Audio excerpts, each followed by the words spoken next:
I was halfway through folding laundry when my phone rang. Mom's ringtone always made me smile, but something about the way it kept ringing longer than usual made my stomach twist. I picked up on the fourth ring, expecting her usual cheerful voice asking about dinner plans or whether I'd remembered to water the plants she'd given me. Instead, silence stretched between us for what felt like forever. Then came the sound I'd never heard from her before, a broken sob that made my hands freeze around the towel I was holding.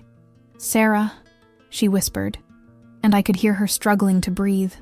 "Your brother. There's been an accident." The towel dropped to the floor. Everything else seemed to fade away. The hum of the washing machine, the afternoon sunlight streaming through my kitchen window, the normal Tuesday that had suddenly become anything but normal. I sank onto the couch, gripping the phone so tightly my knuckles went white. "What happened?" I managed to ask, though part of me didn't want to know the answer. "He was driving home from work," Mom said, her voice breaking again. The rain. The roads were slippery. A truck ran a red light at the intersection on Maple Street. "You know the one? Near the old church where we used to go for Christmas service?" I knew it. I'd driven through that intersection hundreds of times, never thinking twice about it. Now it would forever be the place where everything changed. "Is he?" I couldn't finish the question. "He's alive," Mom said quickly, and I felt my lungs fill with air again. "But Sarah, he's hurt badly. The doctors are saying there might be brain damage. They don't know how much yet." The room started spinning. My little brother David, who was only 23, who had just started his first real job at the accounting firm downtown, who still called me every Sunday to complain about his dating life and ask for advice about everything from car insurance to how to cook pasta without burning it. "I'm coming," I said, already standing up and looking around for my keys. "I'll be there in 2 hours. The thing is," Mom continued, and I could hear Dad's voice in the background, muffled and upset. "We need to make some decisions. About his care, about the medical bills. The insurance is complicated, and the doctors are asking about long-term treatment options." I found my keys under a pile of mail and grabbed my purse. "Mom, don't worry about any of that right now. We'll figure it out together." But even as I said the words, I could feel the weight of what was coming. David had always been the family favorite, the one who could make Dad laugh until his sides hurt, the one who remembered everyone's birthday and brought flowers to Mom just because. He was supposed to be the one who got married first, who gave our parents grandchildren, who carried on the family name. Now he was lying in a hospital bed, and none of us knew what tomorrow would look like. I threw some clothes into a bag and locked the apartment behind me. The drive to Springfield felt like the longest 2 hours of my life. Every mile marker reminded me of trips we'd taken as kids. Every exit sign brought back memories of David making faces at me from the back seat while our parents argued about directions. By the time I walked through the hospital doors, I'd made myself a promise. Whatever happened next, whatever David needed, whatever our family had to face, we'd do it together. The details would sort themselves out. They had to. Walking into that ICU felt like entering a different world. The antiseptic smell hit me first, then the constant beeping of machines, the hushed conversations between nurses, the weight of other families' grief hanging in the air like fog. Mom and Dad were sitting in the waiting area, looking smaller than I'd ever seen them. Dad stood up when he saw me, and for the first time in my adult life, he looked old, really old. His shoulders were hunched, his face was gray, and when he hugged me, I could feel how much he'd aged in just the few hours since the accident. "They let us see him for 10 minutes every hour," Dad said, his voice hoarse. He stopped, shaking his head. "He doesn't look like David." Mom took my hand and squeezed it. Her fingers were ice cold, despite the warm hospital air. "The swelling should go down in the next few days," she said, repeating what the doctors had obviously told her multiple times. "Then we'll know more about the extent of the damage." I wanted to ask a million questions, but the look on their faces told me they'd already asked them all. Instead, I sat down between them and waited for visiting time. When they finally let me into his room, nothing could have prepared me. David was connected to so many machines I could barely see him underneath all the tubes and wires. His face was swollen beyond recognition, purple and yellow bruises covering what I could see of his skin. The steady rhythm of the ventilator was the only sound, mechanical and cold. I sat in the chair next to his bed and took his hand. It was warm, which somehow made everything worse. He looked so broken, but his hand felt normal, like he might squeeze back at any moment. "Hey, little brother," I whispered. "You really know how to scare a person, don't you?" The next few days blurred together. We took shifts staying with David, sleeping in uncomfortable hospital chairs, eating vending machine sandwiches, and pretending we weren't falling apart. The doctors came by twice a day with updates that weren't really updates. Lots of medical terms that basically meant we're still waiting to see. On the fourth day, Dr. Martinez sat us down in a small conference room with tissues on the table and pictures of flowers on the walls, the kind of room designed to soften bad news. "David's brain scans show significant trauma," she said gently. "The good news is that the swelling is going down. The challenging news is that we're seeing damage in areas that control motor function and speech." Mom started crying immediately. Dad just stared at the table. "What does that mean exactly?" I asked, because someone had to.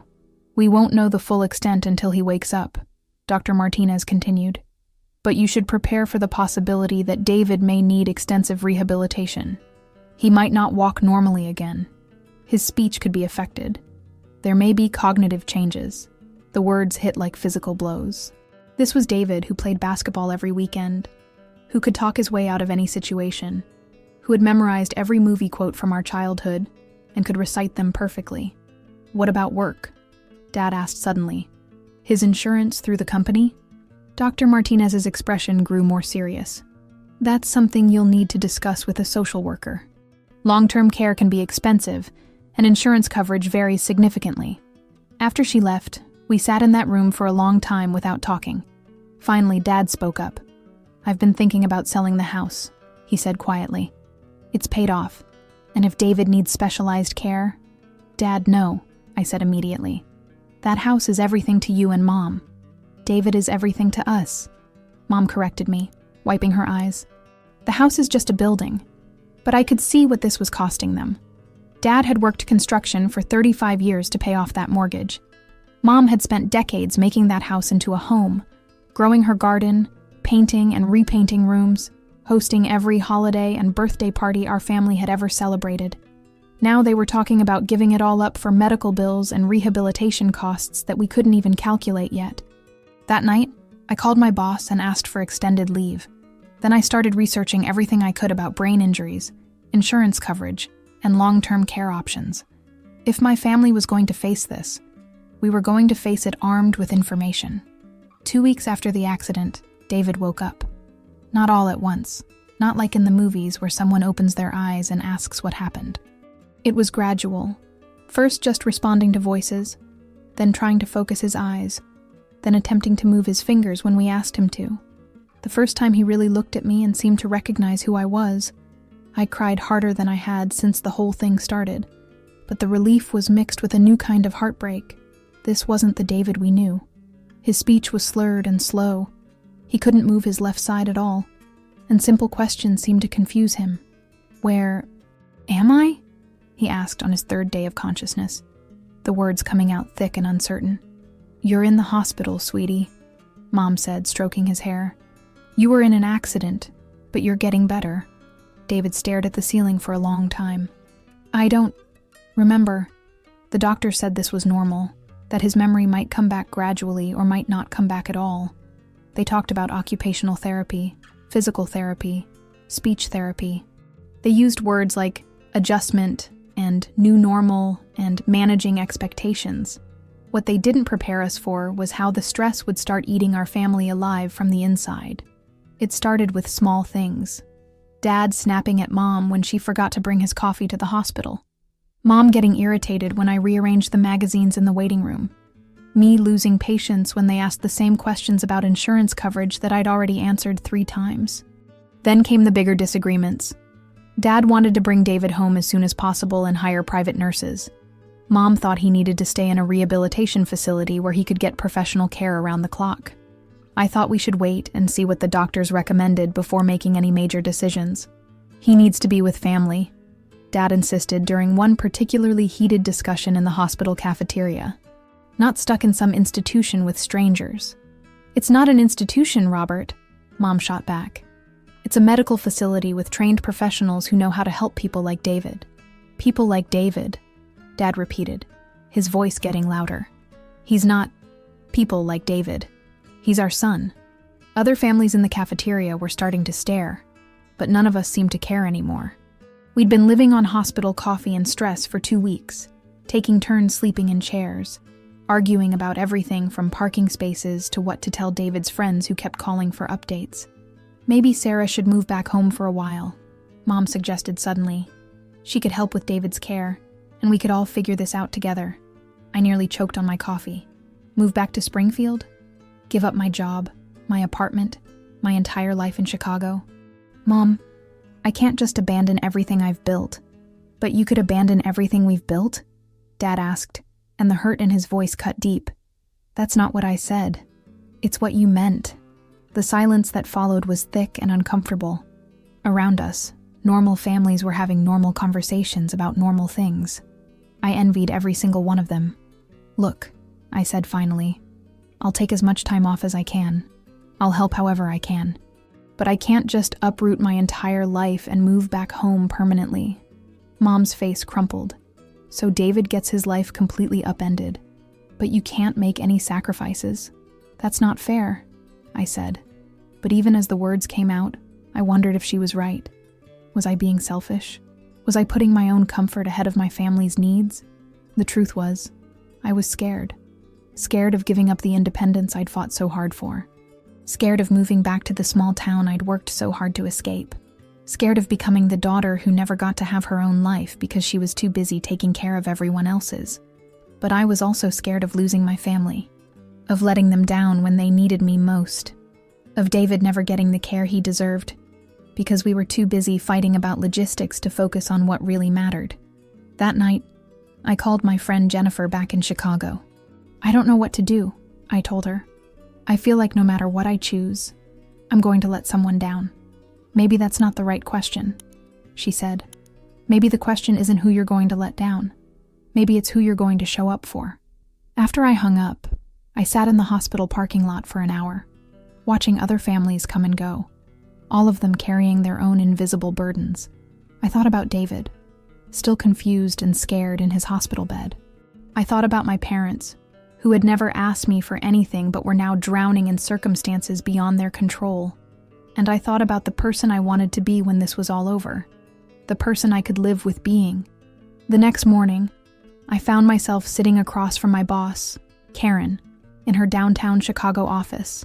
The city looked different from the 32nd floor, smaller somehow, like all the problems down there were manageable if you just had the right perspective. I need to take a leave of absence, I said, the words feeling strange in my mouth.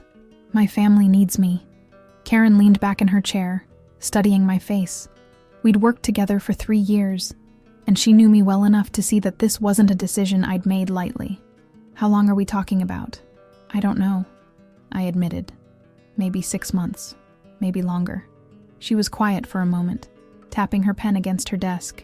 Sarah, you know I think you're one of our best project managers, but I can't hold your position indefinitely. I nodded. I'd expected this. I understand. There might be something when you're ready to come back, she said gently, but there might not be. Walking out of that building felt like stepping off a cliff. I'd spent 5 years climbing the corporate ladder, building a reputation, creating a life I was proud of.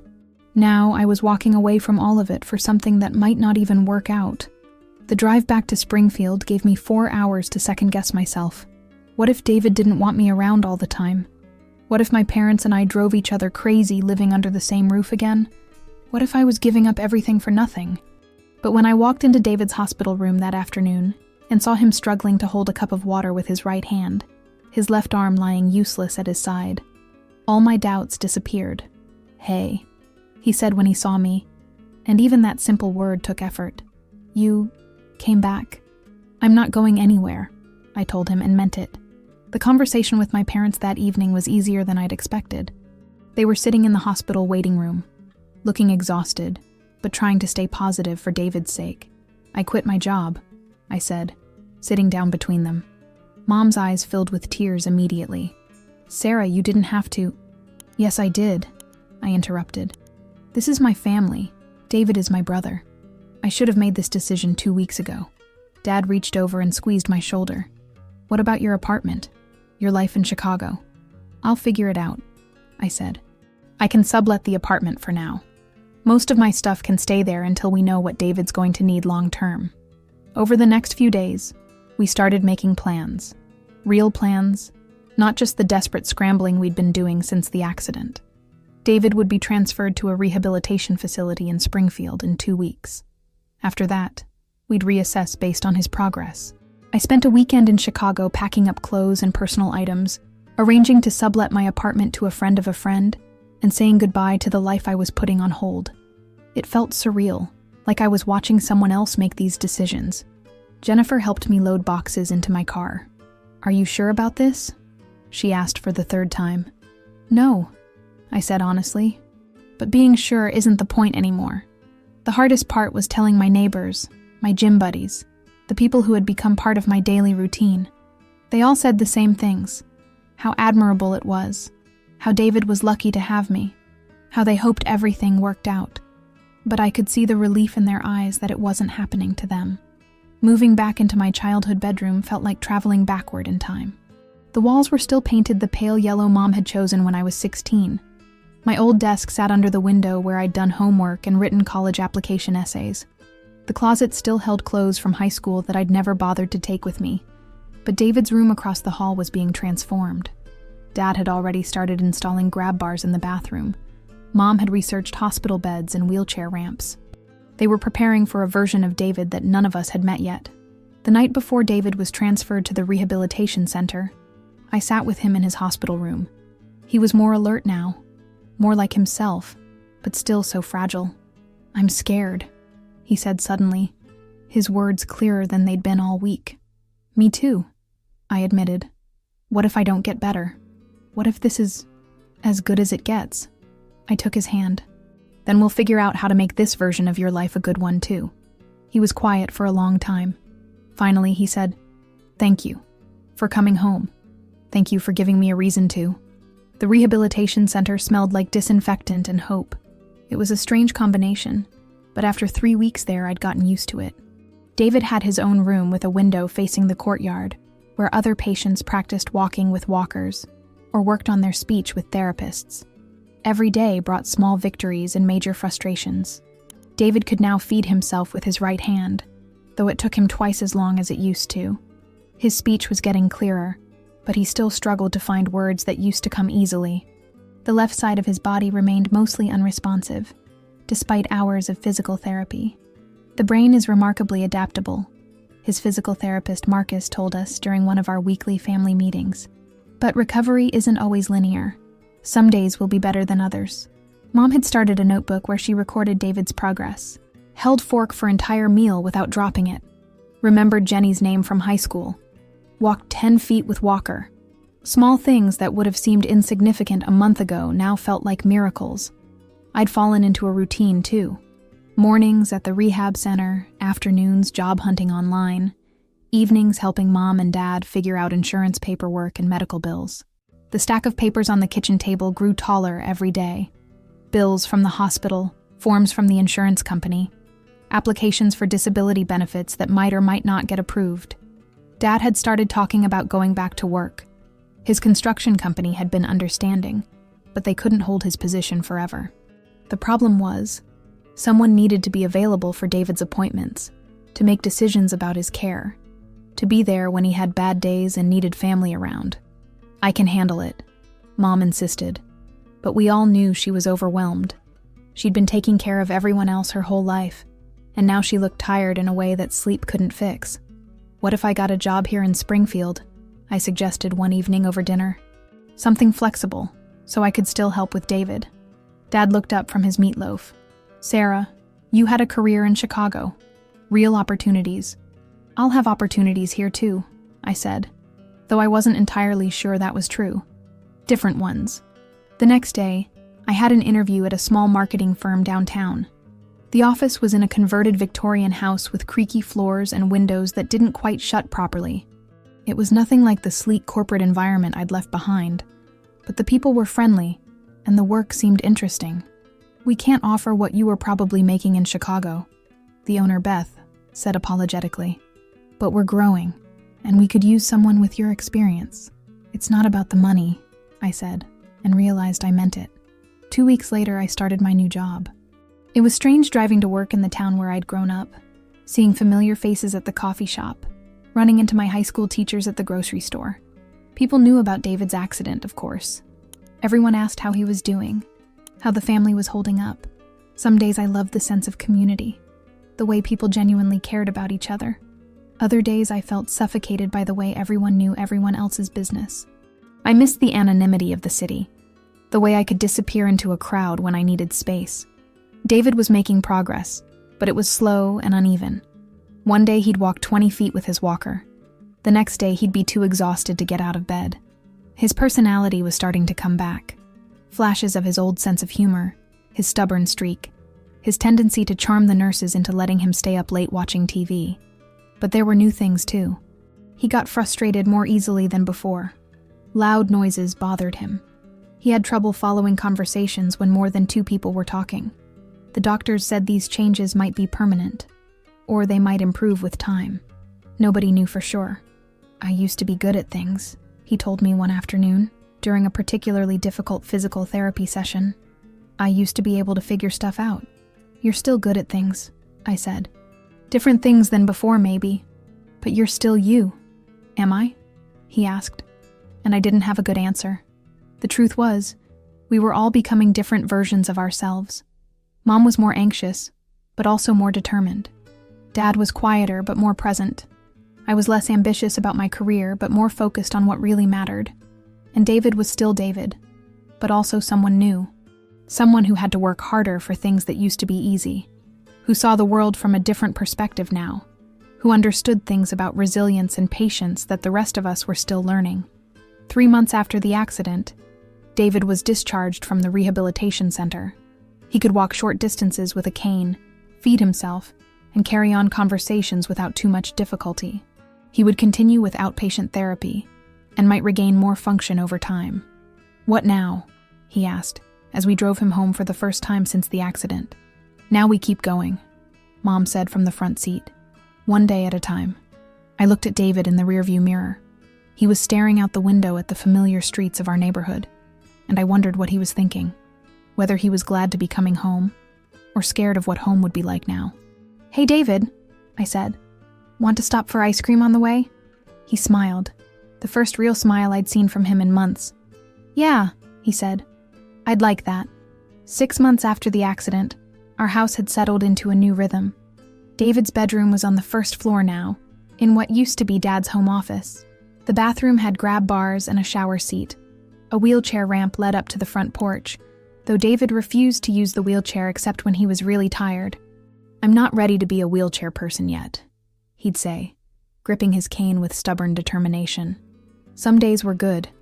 David would make breakfast for himself, spend an hour working on the crossword puzzle, maybe take a short walk around the neighborhood with Mom. He'd started volunteering at the local library, helping with their computer classes for seniors. It turned out that even with his limitations, he was still better with technology than most people over 60. Other days were hard. Days when his speech was slurred and he couldn't find the words he wanted. Days when his left hand cramped up and refused to cooperate. Days when he got so frustrated with his limitations that he'd shut himself in his room and refused to come out for meals. I'd learned to read the signs. On good days, I'd push him a little, suggest we go to the movies or visit his friends. On bad days, I'd just sit with him, not trying to fix anything, just being present while he worked through whatever he was feeling. My job at the marketing firm was going well. Beth had been right about the company growing. We'd taken on several new clients, and I'd been promoted to lead a team of 3 other people. It wasn't the corporate ladder I'd been climbing in Chicago, but it was satisfying in a different way. I knew my coworkers' kids' names. I could walk to lunch. I felt like what I was doing mattered to real people. The hardest part was dating. Springfield wasn't exactly overflowing with single professionals my age, and the few dates I'd been on had been awkward. How do you explain that you moved back to your hometown to take care of your disabled brother? Some guys found it admirable. Others clearly thought I was stuck in some kind of unhealthy family situation. "You need to get out more," my friend Lisa said over coffee one Saturday morning. We'd known each other since high school, and she'd never left Springfield. "There's a new guy at the bank who's really cute. Divorced, no kids, seems nice." "I don't know," I said. "Things are complicated right now." "Things are always going to be complicated," she pointed out. "That doesn't mean your life has to stop." She was right, but it was hard to imagine bringing someone into our current situation. How do you date when your Tuesday nights are spent at physical therapy appointments and your weekends revolve around family activities that accommodate someone with mobility issues? David had been listening to our conversation from the living room, and later that day he brought it up. "You don't have to stay single because of me," he said. "I'm not going anywhere. If someone can't handle that I'm part of your life, they're not worth your time anyway." "It's not that simple," I said. "Why not?" I thought about it. I guess I'm afraid of getting invested in someone and then having to choose between them and the family. What if you didn't have to choose? What if you could have both? It was a nice idea, but I wasn't sure how realistic it was. Still, when Lisa texted me the bank guy's number a few days later, I decided to give it a try. His name was Mike, and he was surprisingly easy to talk to. He knew about David's accident. News travels fast in small towns, and he didn't seem fazed by it. Our first date was coffee, which turned into dinner, which turned into a long walk around downtown Springfield, talking about everything and nothing. "I have to ask," he said as we were saying goodbye. "Is this going to work? Dating someone whose family situation is so intensive?" I appreciated his directness. "I don't know," I said honestly. "But I'd like to find out." We took things slowly. Mike met my parents after we'd been dating for a month, and he met David a few weeks after that. David gave him the full interrogation. Questions about his job, his previous marriage, his intentions with his sister. Mike handled it with good humor and genuine interest in getting to know David as a person, not just as an obstacle to overcome. "I like him," David told me after Mike's second visit to the house. "He doesn't talk to me like I'm broken." That summer, we started planning for David's future in a more concrete way. He was never going to be completely independent again, but he was more capable than any of us had dared to hope in those first dark weeks. With some modifications to his living space and ongoing support, he could have a meaningful life. We looked into apartment complexes that catered to people with disabilities. We researched job training programs. We talked about what David wanted his life to look like in 5 years, 10 years. "I want my own place eventually," he said during one of our family planning sessions. "Not right away, but someday. I want to feel like a grown-up again, not like someone's patient." Mom started crying, which happened a lot during these conversations. "We just want to make sure you're safe," she said. "I know," David said gently, "but I also want to live." By the time the first anniversary of the accident rolled around, we'd all changed in ways we couldn't have imagined. David was more independent than anyone had predicted, though he still lived at home and probably always would need some level of support. Mom and Dad had learned to balance their protective instincts with respect for David's autonomy, and I had learned that sometimes the biggest risks pay off in ways you never expected. Mike and I were talking about moving in together, maybe buying a house with space for David to have his own apartment attached. It wasn't the life plan I'd had a year ago, but it was a good life. Different, but good. On the anniversary of the accident, we didn't do anything special. We just had dinner together as a family, the way we did most nights now. David told us about his day at the library. Mom complained about the grocery store being out of the good bread. Dad showed us pictures of the deck he was building for his friend. Normal family stuff. The kind of evening that would have seemed boring and insignificant before, but now felt like exactly what it was. Precious and ordinary and enough.